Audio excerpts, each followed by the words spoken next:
So good morning, everyone, and good evening to those who joined from Hong Kong. You're now in the webinar organized by Hong Kong Trade Development Council, Vision of Trade Routes, Hong Kong and the Americas. I'm Anna from the New York office of HKTDC. Thank you very much for joining us. As we all know, the COVID-19 pandemic has brought unprecedented challenges to the global economy. Many multinational companies have to reevaluate their reliance on the highly integrated supply chain as well as the just-in-time manufacturing model. So of course, the shipping industry is also a very good indicator of the health of our economy. So we are very lucky today that we have a panel of all handsome looking speakers who are very experienced and knowledgeable in the supply chain and the maritime industry. And they are going to share with us what they have observed in the last few months, and also the insight into the future of supply chain. So please allow me to thank and introduce our speakers. First, Frank Jensen, Chief Commercial Officer of Modern Terminal, a leading terminal in Hong Kong. Frank is based in Hong Kong. Thanks for joining us late today, staying up late to us. Eric Olafsen, just joining us. He's the Director of Global Trade and Business Development of Port Miami. Hello, Eric. Mike Etel, SVP of Ports and Maritime of Bermello, Ajami and Partners. Robert Mesh from Global Mesh, who is an expert advisor in logistics industry. Robert Lee, President of Hong Kong Association of Florida. And last but not least, our moderator today, Hernando Gomez from MBAF, who also represents the Greater Chamber of Commerce, who is also one of our partners today. So thank you four of you for joining, supporting the webinar. But before I pass the mic to Hernando, I know we have a very packed schedule today, but just allow me to share two quick slides on some new services that HKTDC has introduced recently that I think will be very useful for companies who are in the import and export business. So let me share. It will be very quick.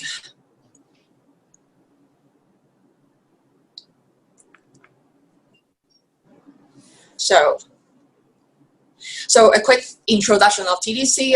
We are the trade promotion organization of Hong Kong with 50 offices worldwide. Our scope of services include exhibitions, conferences, e-commerce, research, and trade publications. So we have been organizing many international trade fairs in Hong Kong, but as we all know, many trade fairs have been canceled or rescheduled, including some of our trade fairs like jewelry fair, gift fair, electronics fair, lighting fair in Hong Kong. These are all the largest of their kind in the world or in Asia. But even like the physical trade fairs have to be cancelled or rescheduled. In the last few months, HKTDC has been continuing our services for our importers and exporters worldwide. Thanks to our very strong database with more than 130,000 of suppliers and also 2 million of registered buyers that we have built over the years through our trade exhibitions and also events worldwide. So there are 3 services that I would really like to introduce to you all. First of all, if you or any of your business contact are looking for suppliers or trying to find products these days, but they cannot meet physically or check the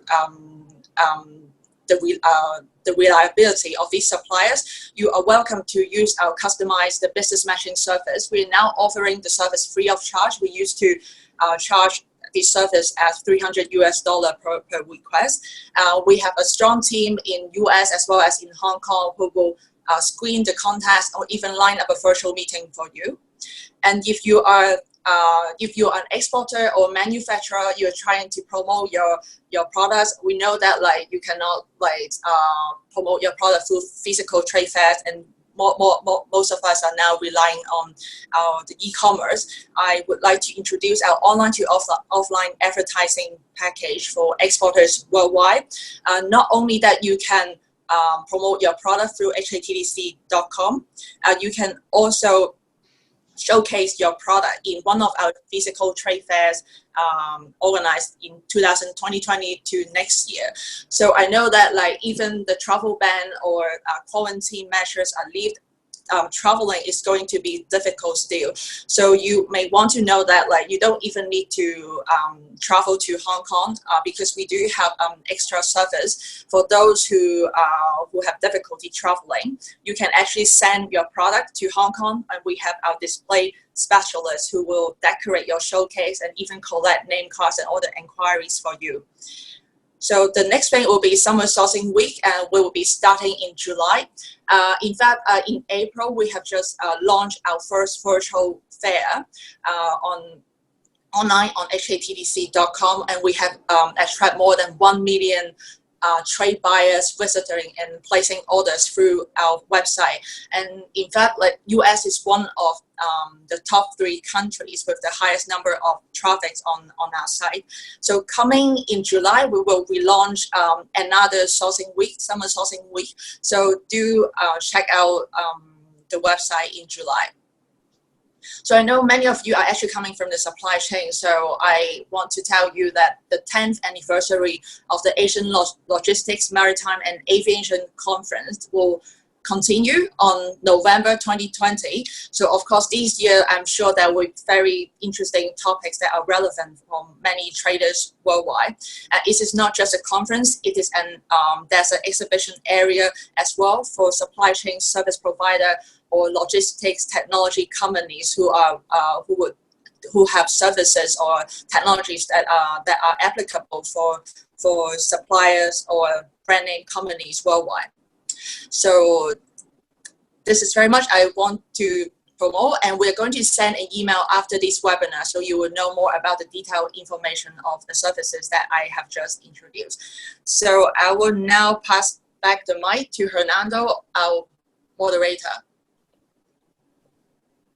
Thank you, Anna. Appreciate it. Good morning, everyone who's joining us from our Western Hemisphere, and good evening for those who are joining us from Hong Kong. My name is Hernando Gomez. I'm a principal in charge of valuation services at MBAF. It's a CPA and advisory firm. We serve clients both domestic and international, including folks in the supply chain industry. So today we're happy to and excited to be with you and discussing what we call the vision of trade routes, Hong Kong and the Americas. And as Anna said, we're joined by a team group of speakers and experts in their fields. And we want to thank again HKTDC, the Hong Kong Association of Florida, GMCC, Greater Miami Chamber of Commerce, and all the sponsors to make this happen. So I don't want to take too much time from the speakers, and I want to share some housekeeping items here so we make it a very interesting webinar. First, we're going to have the speakers introduce themselves and have a short presentation to share some light about what's going on in the supply chain industry and in their own fields. We know organizations are in unprecedented times and experiencing a dramatic shift across, in many cases, in their highly globalized supply chain. So as you know, Asia, Europe, and the Americas are reopening their economies, we need to find out, how the new business, new normal is going to be, how to conduct business, how the supply chains have actually disrupted, which in many cases it has come to a standstill. So after the first round of presentations, we're going to have Q&A. I want to make sure our participants actually pose their questions either in our chat or Q&A section. We'll, depending on the volume of the inquiries, we're going to try to cover all of them. So bear with us as we move forward. So let's start right away. So we're going to start with Mr. Frank Jensen, the Chief Commercial Officer of Modern Terminals Limited, who's joining us directly from Hong Kong. Thank you, Frank. Thank you very much, Hernando, and hello to everybody. Thank you very much for signing up for today's session. I'm going to share a PowerPoint here. If Hernando or Anna, if you can just confirm that it is successfully being shared. Okay, so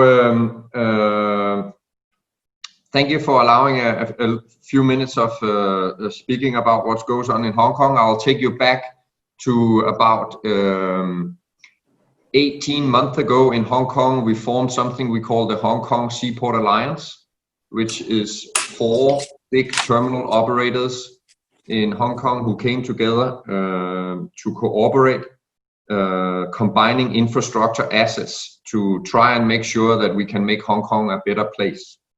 It is really a reaction or an initiative in response to our customers' need for scale. As you know, the customers of terminals is container shipping companies, and they have grown tremendously here over the last 5 to 8 years, as there's been a lot of consolidation in the industry. Has put pressure on supply chain stakeholders, including terminals, to innovate and change the way we offer our products to our customers. And our response in Hong Kong has been to come together and make sure that we offer a combined assets in Hong Kong. We have 23 container berths in Hong Kong under the Hong Kong Seaport Alliance, approximately 20 million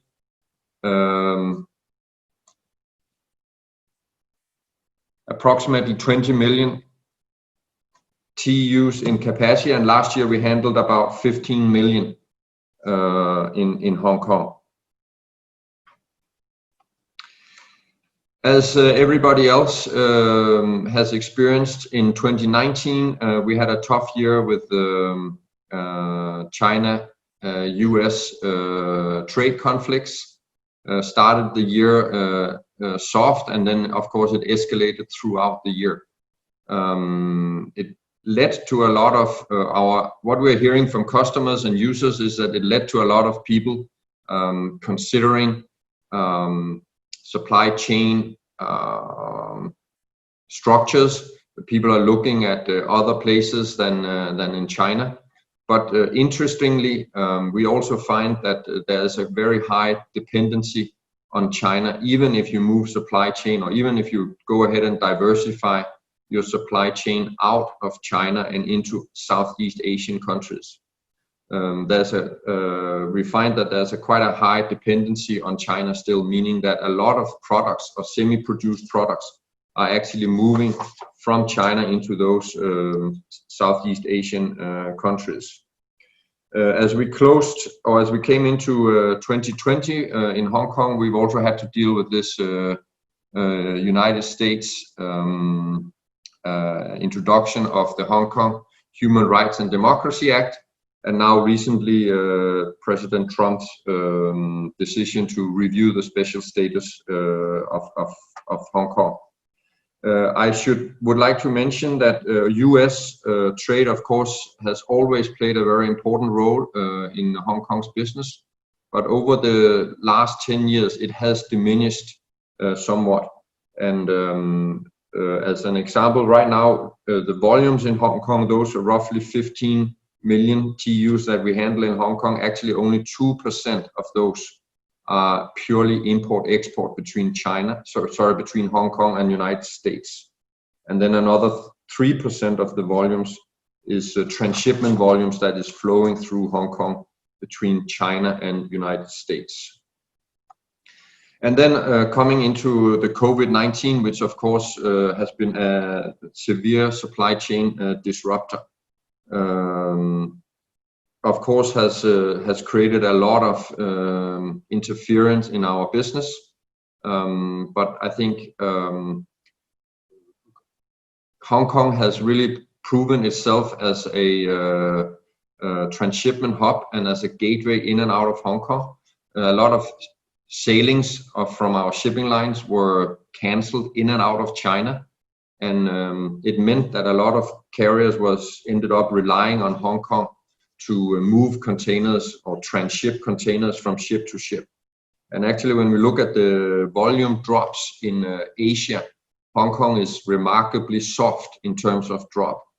And we believe that's because Hong Kong has demonstrated a value to the shipping lines to be able to somewhat help them when their networks are significantly disrupted.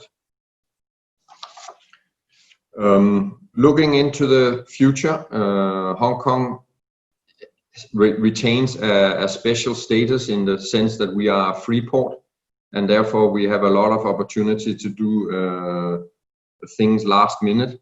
There's a lot of flexibility to do things in Hong Kong, and although we are down, as the previous slide showed, 6% so far, we are in June, we are seeing somewhat pick up towards last year's level. And right now, I will dare to say that our view is this third quarter is going to be a few percentage points down on last year. And then we believe that the fourth quarter is going to be a few percentage points up in terms of volume on last year. And therefore, the second half as a whole, right now, we are quite optimistic that we will get back to same volumes as last year. So I think that was what I wanted to share from Hong Kong right now, and then of course remain available for questions going forward. Anando, I will pass it back to you. Thank you, Frank. Appreciate it. Well, those are good news, I guess. As we continue reopening the economies, hopefully we'll see in the second half some better optimistic results, and in this case, volume for shipping matters. Okay, so now I want to introduce my good friend Eric Olofsson, Director of Global and Trade and Investment from Port Miami. Welcome, Eric. I think you're on mute. Eric, you are on mute. There we go. There you go. Okay, and now let me see. Can you guys see? Do you have this on your screen? The PowerPoint. We cannot see the PowerPoint. Hang on, share. How about now? Yes. Now we see it. Yeah. Okay, perfect. Well, Thank you. Thank you guys for inviting me, Hernando, and all of my friends from Hong Kong. Nice to see you, Frank, staying up late. It's early in the morning here in Miami. But I just put together a few slides to talk about what we've seen over the years, and then the pandemic, and what our response has been. So starting off cargo stats, since 2014, you've seen years of steady growth here at the Port of Miami. Overall growth is 28% since 2014. And since FY 18 to 19, we saw 15% growth, and we had our best month ever last October. So starting in October, we were happy. Everything was looking great. And much of our growth is due to Florida's growth. If you can see up in the corner of the screen, you can see all of Florida at night. Florida's been growing by 1,000 people a day move to Florida. Every year we get 365,000 new residents. We also get 26 million visitors, all of them coming to Miami Beach, Disneyland, our beaches, and they're consuming. They're buying, and a lot of the folks that come here are what we call snowbirds. So they stay 6 months, they have a condo, they need furniture, they need clothing, and they need food to eat. So it's a great consumption market in the state of Florida, and our growth is reflected on the state's growth. If you look right here, you can see what our cargo makeup is regionally. 46% is Latin America and the Caribbean. In fact, 80% of all consolidated cargo exports that are going into the Caribbean leave from Port Miami. So it's a very important region for us. We are actually the gateway of the Americas. We've actually trademarked that with the U.S. government. So Port Miami is the gateway of the Americas, but now we're something more. We're a global gateway. You can see Asia, 37% of our trade, and Europe is a big slice, 16%, and then Africa, Middle East makes about 1%. So just as I talked about our regional makeup, we're very diverse in trade, imports and exports. You can see 3 of our top import countries are in Asia: China, Vietnam, and South Korea. 3 with Latin America: Honduras, Dominican Republic, and Guatemala, and 4 within Europe: Italy, Spain, Turkey, and France. We go back to exports, as I said, 80% of the Caribbean exports and a lot going into Central America come in through Port Miami. And so China and India are two Asia countries within our a realm of top 10 countries for export. But then you also see Honduras, Dominican Republic, Jamaica, Trinidad and Tobago. As I said, a lot of the Caribbean islands are very, very important to our economy, as is Central America, as reflected in this slide. Now, focusing on our friends in Hong Kong and Asia, top 10 trading partners in Asia are, of course, China's number one. It has been since 2004. But we've seen India rising as a global power, Vietnam, South Korea, followed by Indonesia, Taiwan, Thailand, Malaysia, Singapore, and of course, Hong Kong coming in at number 10 or top 10 Asia trade partners. Regional analysis, what we've seen is what I think most people have seen in the last few years. We've seen trade with China off, but we've seen Asia trade up, especially starting with India, Vietnam, Indonesia, and Taiwan have all seen over 50% gains in trade. However, you can still see China is by far a huge market, represents, as in the pie chart earlier, you can see over 50% of our trade with the region, but as you can see, there's new development towards Southeast Asia and India. We are happy to have 3 routes linking Port Miami with Asia. The first one you see above is a round the world service. This started up with the advance of the opening of the expanded Panama Canal. The round the world services had previously shut down in the 1970s, and they started up again after the expanded Panama Canal opened up in 2016. And you see it starts in Singapore, goes to Vietnam, then China, Hong Kong, South Korea, and then on to Miami through the Panama Canal, and then back to Singapore through the Suez Canal. The second one, the TP-17, is another link starting in mainland China, Hong Kong, Vietnam, Singapore, and then goes the opposite direction in a pendulum going through the Suez Canal to Newark, Charleston, Savannah, Miami, and then back again through the Suez Canal. And then the third one is a typical pendulum route that starts in China, Ningbo, Shanghai, Busan, through the Panama Canal, through the Gulf of Mexico, back to Miami, Freeport, Bahamas, and then it pendulum, it swings right back through the canal and then back to Asia. That was the more traditional routes that were developed in the last 20 years. Major U.S. ports to see what's been happening. This is for last year, 2019. This is, we're about ready to get into the change from a great year to coronavirus. Savannah up 12%, Charleston 10%, Miami 12%, and Philadelphia 11%. So all of us had some great double-digit gains. You can see in import cargo, which is a lot of that coming in from Asia. Miami's number 7 in the U.S. for imports, with almost 13% growth last year in the Asia market and imports alone. Then, as you all know, coronavirus came. March came in like a lion. So February, we were basically steady. Actually, we had some increases in cargo from Europe, Asia, and Latin America. But March came in 61.5% drop in Asia vessels calls. So we had 8 less vessels calling. Each vessel maybe dropping between 1,500 to 3,000 containers. And so when we took together March in total compared to March 2020 compared to March 2019, we were down 52%, 19,000 TEUs. As William Shakespeare said, beware the Ides of March, and this was a March like no other. And it was the first month that we saw a steady decrease in cargo coming in from Asia that could be attributed to the coronavirus and its effect that shuts down in Asia. Then April and May have brought about better news. April total trade with Asia, instead of being down 52%, was down 7.68%, or 1,786 TEUs. And we don't have our final May numbers in, but our estimates are that actually May will be up 3% over the same period in 2019.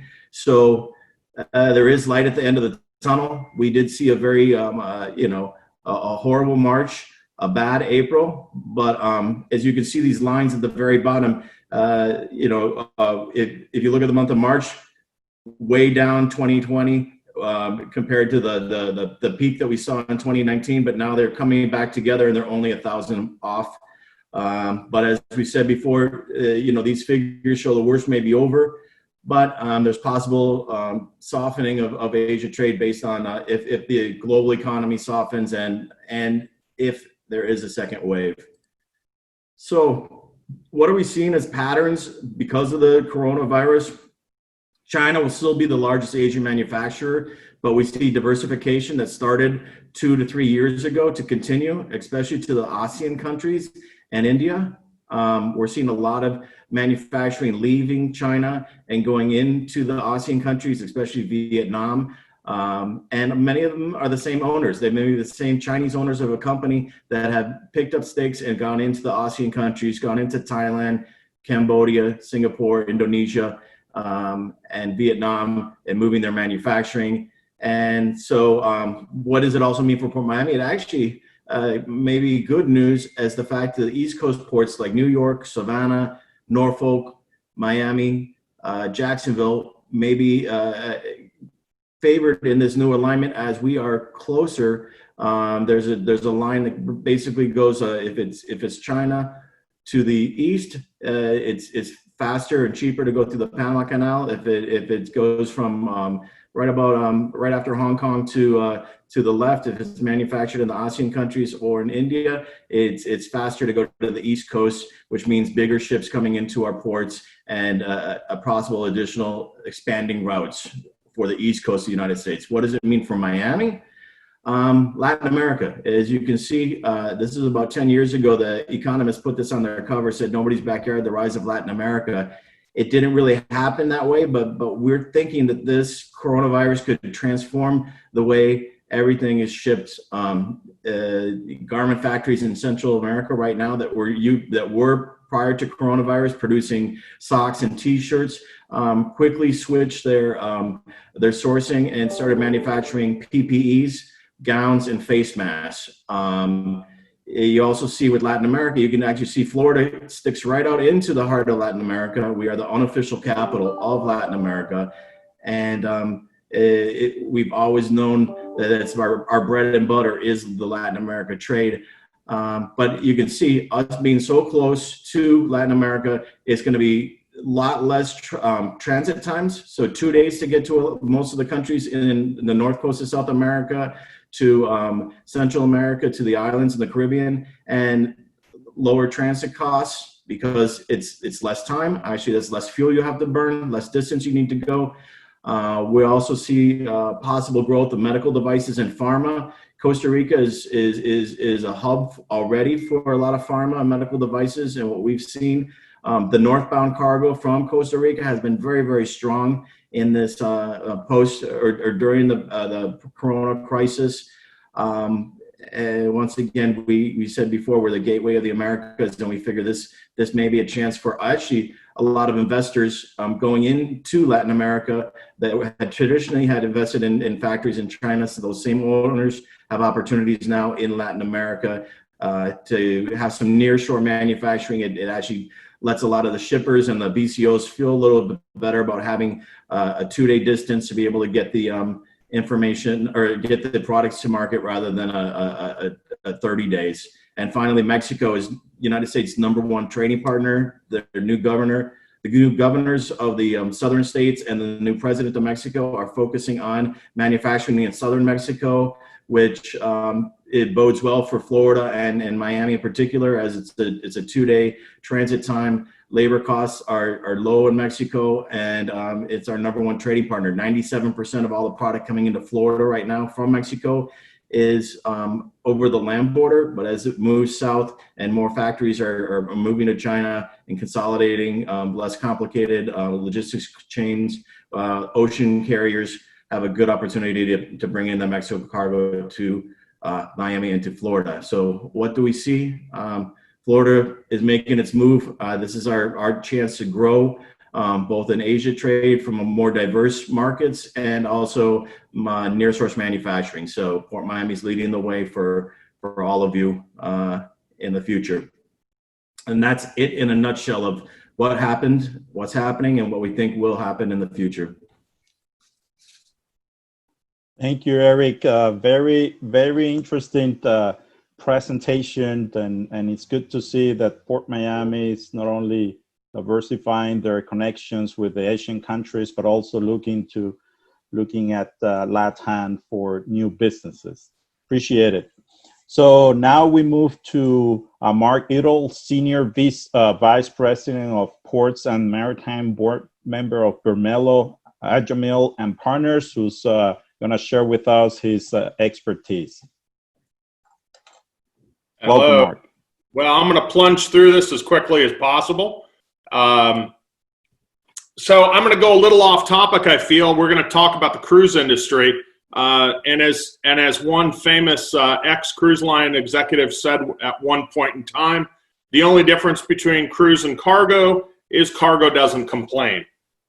So we're going to plunge in and talk about the coronavirus and what that has done in terms of wreaking havoc on the industry. I think all of us are familiar with the timeline and what happened once the coronavirus got on board a few cruise ships. You actually ended up having about 18 ships with confirmed cases. That's out of about a fleet of 400. But yet the industry has taken a lot of brunt of responses. There's been a lot of government reaction in terms of the CDC issued a travel warning, then extended it here in North America, Canada, limited vessels, and then extended that through the 31st as well. And then the industry itself responded, obviously, by shutting down operations. And there's still brands that are continuing to do that. On a good note, today was the first day of cruising in Norway. So Hurtigruten, a small company, is back cruising, and Seadream will follow them in that mark, and there'll be a few others to follow. Financially, all the cruise lines are scavenging to look for cash, so they can ride this out somewhere between 12 to 18 months of liquidity. Today, Carnival announced their second quarter earnings, which weren't earnings. They lost $4.4 billion. And all of us that are in South Florida knows what type of, frankly, direct tragedy that is for everybody that works in Dade, Broward County, et cetera, in terms of job loss, revenues through the Port of Miami, and Hong Kong, Singapore, et cetera. We're working right now with both Hong Kong and Singapore looking at this. Crew repatriation continues. And now everyone's focusing on the CDC no sail order. But the industry itself, the global cruise market, they've been really resilient over the last 25 years through a number of different crises, whether it be SARS or MERS, whether it be crises of a vessel sinking in terms of Concordia, direct impacts to the cruise line industry, and even the economic crisis. But what we have to do is we have to turn and we have to say, well, what does the cruise industry need to do to get out of this? International travel needs to resume. They need passengers from multiple destinations. That means air travel. Ports need to reopen to cruise ships. They have to satisfy CDC guidelines, international health guidelines.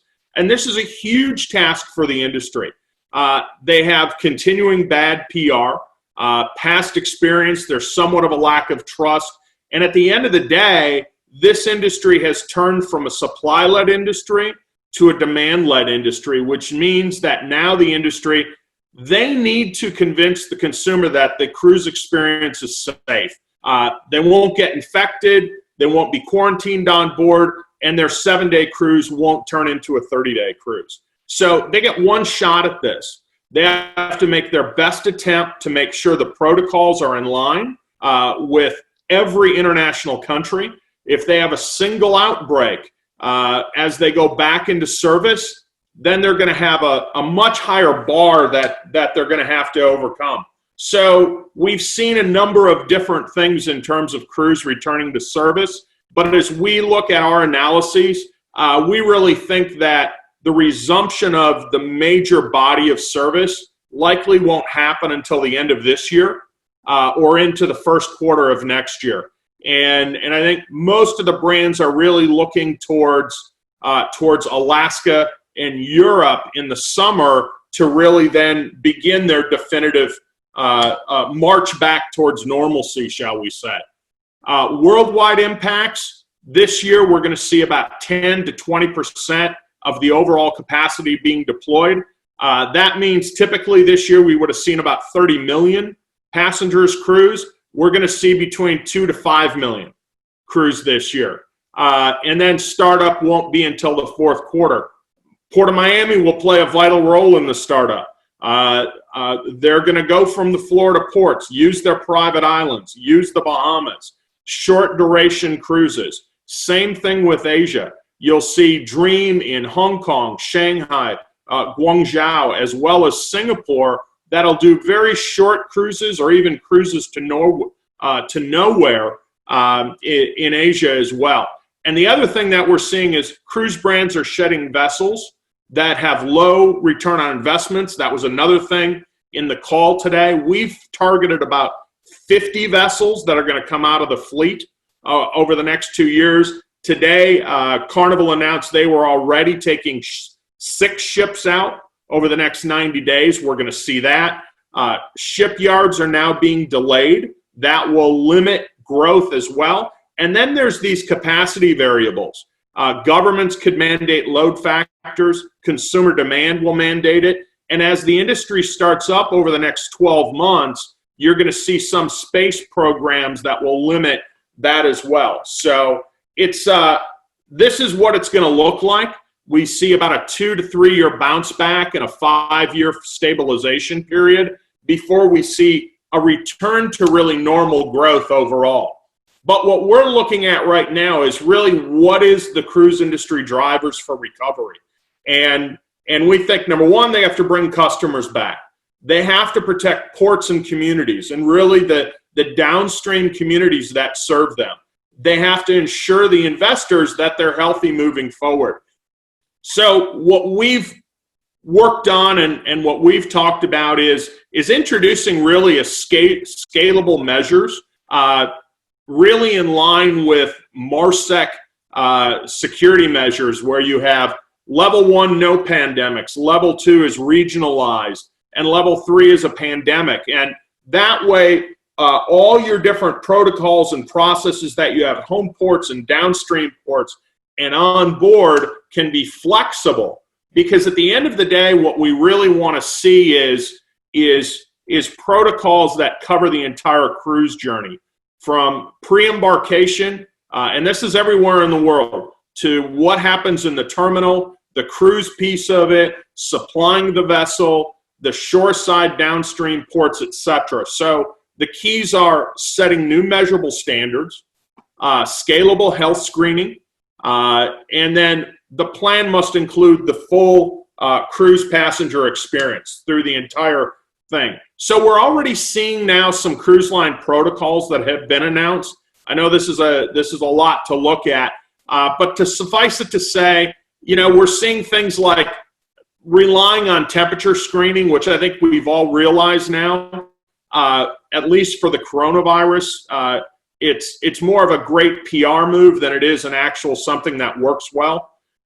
So we're looking for a little bit more robust, and in our opinion, the CDC is going to look for more robust ways to look at that. And really all you need to do to judge that is look what the CDC here in the U.S. put out for crew repatriation. It's an extremely robust set of protocols that have to be followed through. So what we're saying is there still has to be a call to action. We're not there yet. We're seeing pockets where cruises can start, where they're confined within a single country, or what I think people are starting to call bubbles at this point in time. But the cruise industry, its downstream partners, governments, they have to still determine their roles. And they really haven't done that to date.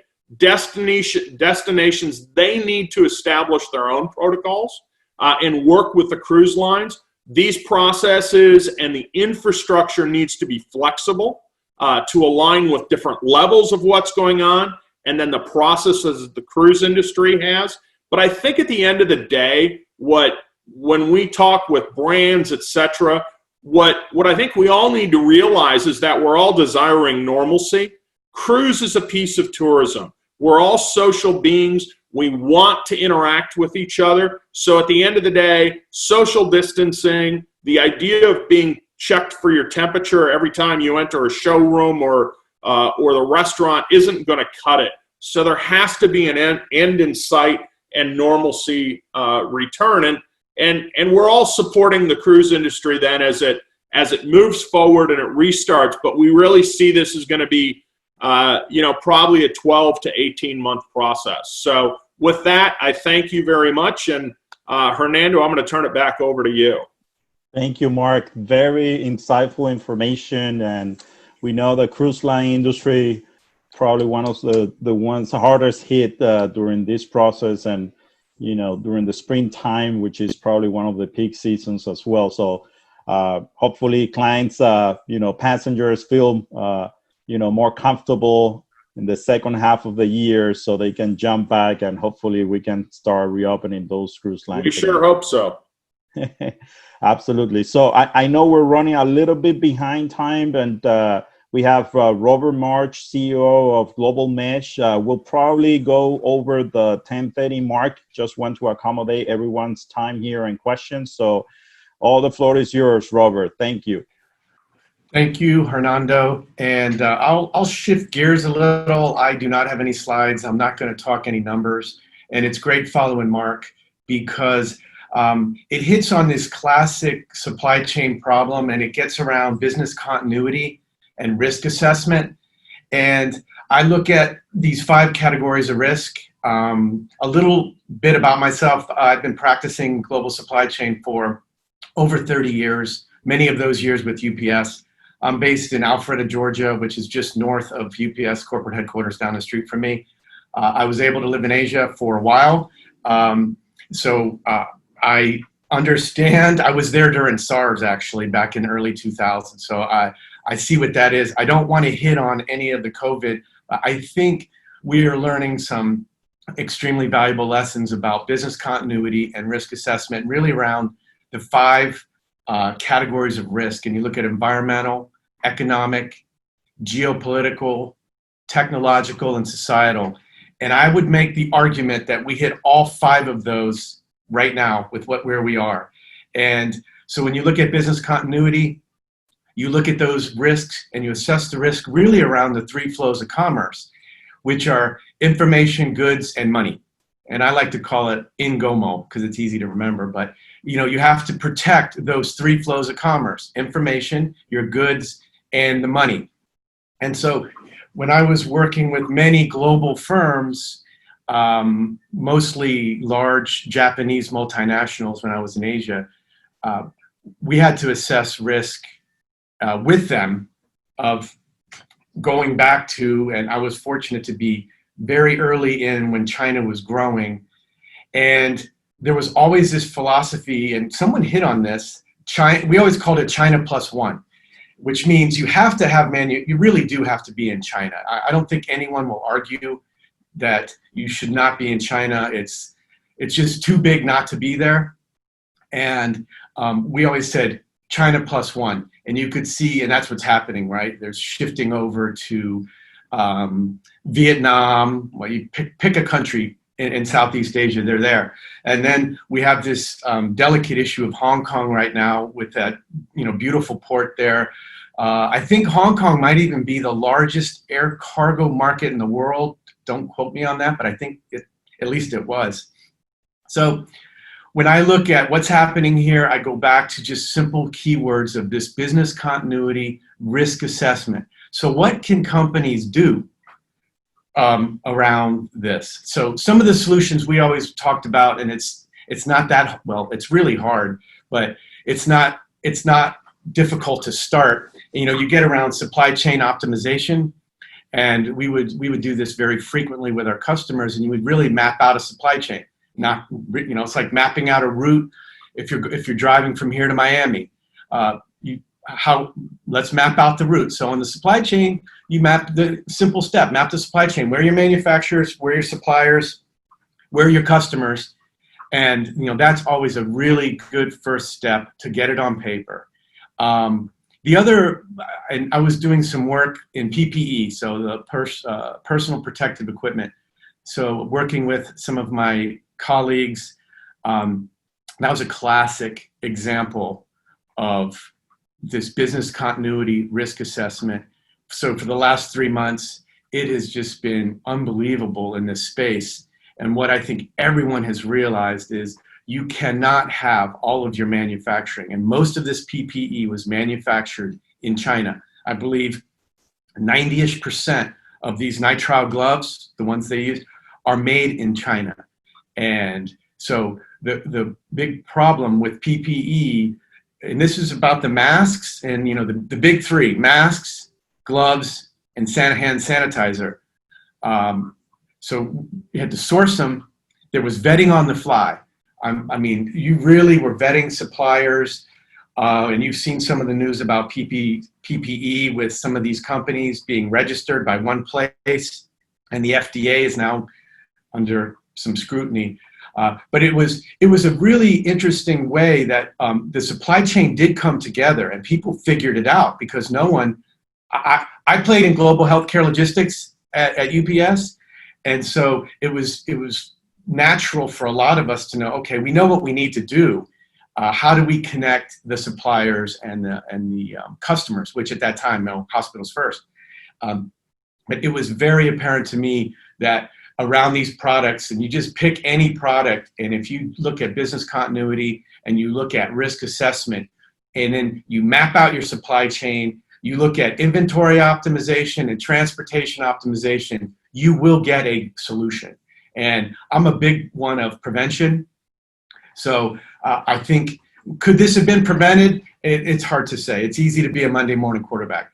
I will say that everyone now I know is looking at their supply chain, looking at risk assessment, looking at everything we've said, the combination of air freight and ocean freight, you know, talking about the cruise industry. I mean, that's a hard one. We used to say at UPS, you know, it's nice because the packages don't complain, but the people who ship them do. And the people who don't receive them on time do. But, you know, I think it's an exciting time personally. You know, is it challenging? Yes. I'm in Georgia, so we opened up real early here. I've been out and about for a couple months, and I can tell you, Mark, I like what you're saying about that we're at a certain point. People have to take responsibility for themselves, their family, their community, their company, and I think it's very, very important that we get out of this funk, and it's a funk, and that's why I will say I'm excited to be here. This is a great space to be in. I'm looking forward to. There will be some interesting supply chain coming up. I'm working on a project in the Caribbean. I think there's a whole very big opportunity to have a robust intra-Caribbean, whole South America, Latin America, better routes for ocean and even air. You know, we always had this problem. Everything goes through Miami. That's not a bad thing. There's a better way. And nothing against Miami, but we know Miami is the gateway. I love going there. But I think when you look at how we move forward, Hong Kong and the Americas, there's going to be some shifting around, and I think more manufacturing will come to Latin America. And I think it's going to be a lot of intra-Latin America is such a key moving forward. So that's all I have. I hopefully try to get us a little back on time. Thank you, Robert. Appreciate your very, insightful thoughts and sharing your expertise in the supply chain. We appreciate it. I know this is a very exciting topic and probably would spend, a day talking about it. I want to jump right away to the questions that we've received from our participants. So I'm going to go with Vino Kumar. Thank you, Vino, for joining us today. Your question was why Florida is still lack in attracting commercial shipping, too much focused on the cruise, lack of infrastructure monopolized by only one single railroad. We have a very busy air hub, but the waterfront is still far behind. Hong Kong could be a partner of the East Coast hub through Florida. Your thoughts? Well, I guess that's to me. At the Port of Miami, we have seen consistent growth. We've seen a lot of the trade that we used to come from Asia that would go directly to Los Angeles or Long Beach, and then be intermodally transshipped by rail or by truck via via the Alameda corridor over the Rocky Mountains to Chicago or Memphis, and then down to Florida. A lot of that is changing, and I think with coronavirus, we were just talking about how it's a great opportunity to shift some of those trade routes, start manufacturing, using the Suez Canal instead of the Panama Canal, or diversifying your market. And I think it's happening already. I think people are realizing that everything doesn't have to go to New York to come to Florida, doesn't have to go to, we still have 49,000 containers that come from Philadelphia of fruits and vegetables down into Florida every year. And they're coming from South America. So they go right past Florida, take an extra 5 days to Philadelphia to come right back down via truck, congesting our highways. So there's a lot of opportunity. And I guarantee you, even though we only have the, at the Port of Miami, exclusive entry of Florida East Coast Rail, less than 5% of all the containers leaving the port are via rail. And we have capacity to go up to 25%, 250,000. So that is a great point. Our rail is very underutilized in Florida, and imagine putting 200 containers onto one train, one tank of gas, one engineer, versus 200 trucks all going on the road at the same time you're taking your kids to school. There may be accidents and congestion. So imagine the train. It actually is a huge opportunity. So I'm glad you brought up the rail. It's a great opportunity, and Florida has a great opportunity to win back that cargo from the West Coast and Savannah. Hernando, can I chime in on that quickly? Absolutely. Go ahead, Robert. And it's not to compete with Miami. I'm in Georgia, so we have Savannah, which you referred to in Savannah, and maybe you are aware of this too, Eric. What Savannah has done, which I believe the rail is underutilized, and at UPS is one of the largest customers of the rail in the United States. UPS put a lot on the rail. And at Savannah Port, they actually have a free trade zone, and that takes it from Savannah on the rail up to North Georgia, clears customs, and then Chicago, a lot of these cities, these big cities, come through into Savannah, rail, and then out. So back to your point, take the trucks off. I think it'd be really wonderful to connect Miami rail.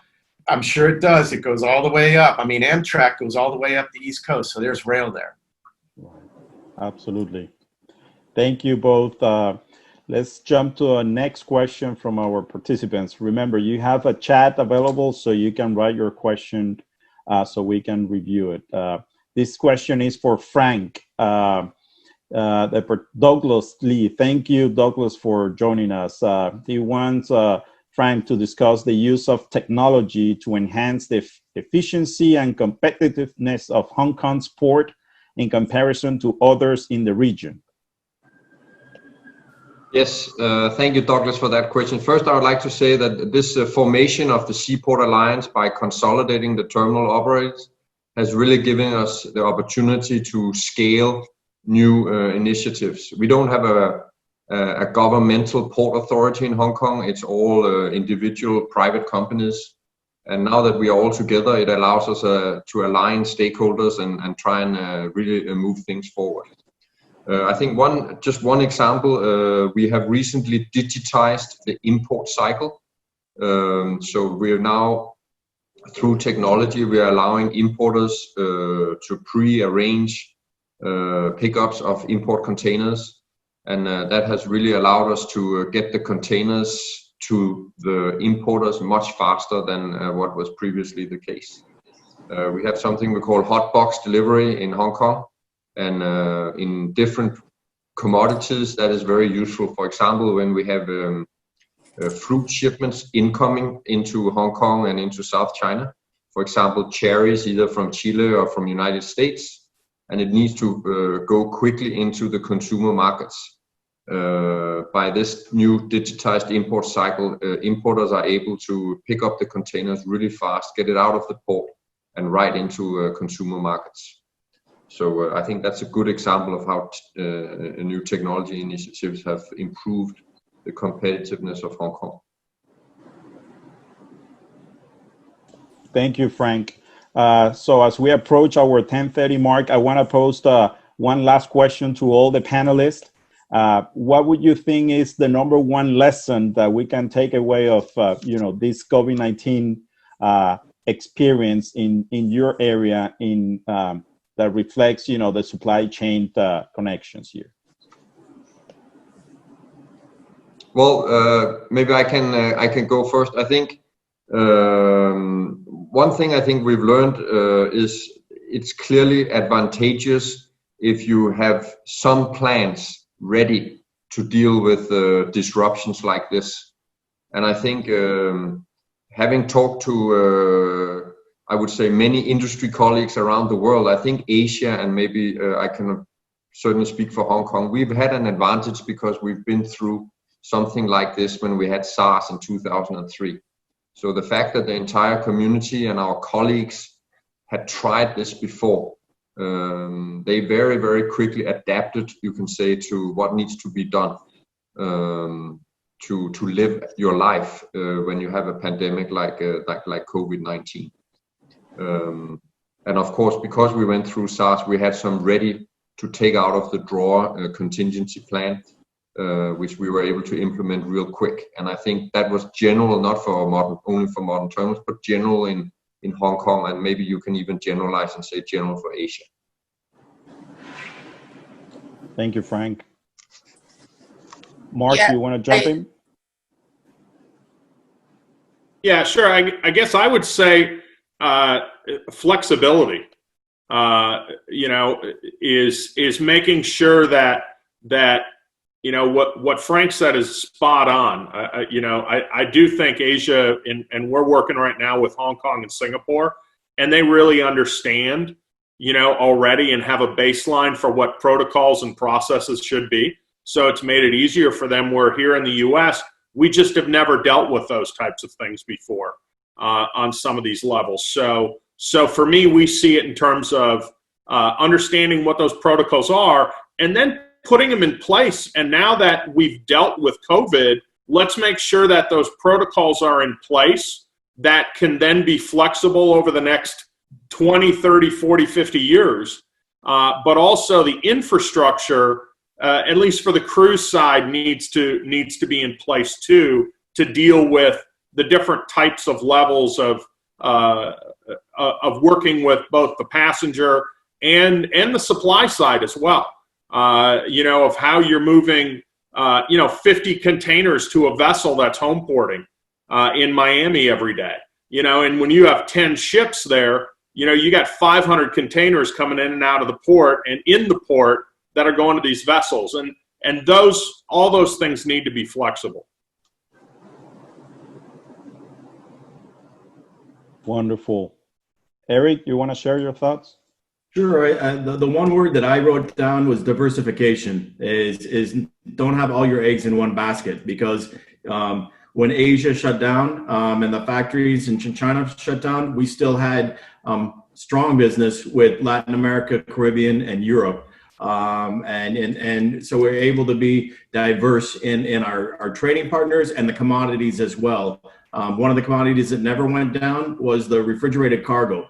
So people, even though they weren't going on cruises, they still needed to eat fresh vegetables, fresh fish, a lot of fruit as well. So we just were able to be diverse, and the Cisco trucks that used to deliver all the fruits and vegetables and flowers to the cruise ships, they were diverse, and they moved on to supplying Publix Whole Foods, and the big supermarkets. And as I said before, also the diversification, the garment manufacturers in Honduras, Guatemala, and Dominican Republic. There was a diversification. They were able to switch commodities. People weren't buying T-shirts and socks, so they made hospital gowns and they made PPEs with the masks. So and then be able to wait it out. Hong Kong is always going to be important to us. China is very important to us. Asia is important to us, but being diverse, we were able to survive the storm rather than some of the other ports that were dependent on one region saw much more significant losses than us that had 3 different regions and diverse commodities. Thank you. So I want to thank all the panelists for their thoughtful and, very interesting comments and sharing with all of us your expertise in your field, and hope that, supply chain will continue to evolve and be on a positive note for the months to come. Before we wrap it up, I want to introduce one of our sponsors here today from Hong Kong Association of Florida, President Robert Lee, and also a partner from Ryman Law. Thank you, Hernando. I know we're past the hour, so I'll make this very brief. My name is Robert Lee, and I'm the current president of the Hong Kong Association of Florida, and I'm the former national chair of the National U.S. Hong Kong Business Association. I'd like to thank Anna and Ralph Chow with HKTDC. HKTDC has always been a very important supporter of what we do in Florida relative to business and commerce and trade with Hong Kong and China. Our association has members all over Florida, and as we go through these COVID-19 period, just alluding to Frank and Mark, in your comments, I'll add the term innovation as for, to describe Hong Kong as well. You can see how quickly what HKTDC and Hong Kong have been doing in terms of adapting and being innovative in making sure that the economy plugs along. With that, I thank you all the panelists as well. Well, thank you everyone for joining us. Anna, you want to share your final thoughts before we conclude? Thank you, all of you. I actually agree very much with the need of diversification, and also what Robert mentioned about China +1 is whether it's China +1, +2, +3. It is exactly the thought that diversification is the key. In fact, for TDC, we have been encouraging Hong Kong companies and many other companies not just to put all eggs in just China, but try to diversify in manufacturing base in since the last few years. That was before COVID, or even before we have the China-US trade dispute. And some companies actually come back to us and say, actually, not every company can have the capacity or resources to diversify. But recently, I read an article from Harvard Business Review, and they mentioned that if you do not have the resources to diversify, at least you need to come up with your safety inventory or your strategic inventory, and also review your bottleneck so you won't be your supply chain will not to have better planning, because in the past we just focused very much on efficiency, lower the cost, so we haven't really planned about what happened if crisis hit us. So this is, I think, the lesson we could all learn is try to look back rather than just going forward. Yeah. Wonderful. Thank you, Anna. Thank you, Hong Kong TDC and Hong Kong Association of Florida, and all our panelists and participants. We hope to see you soon in a future webinar. Thank you, everyone. Thank you.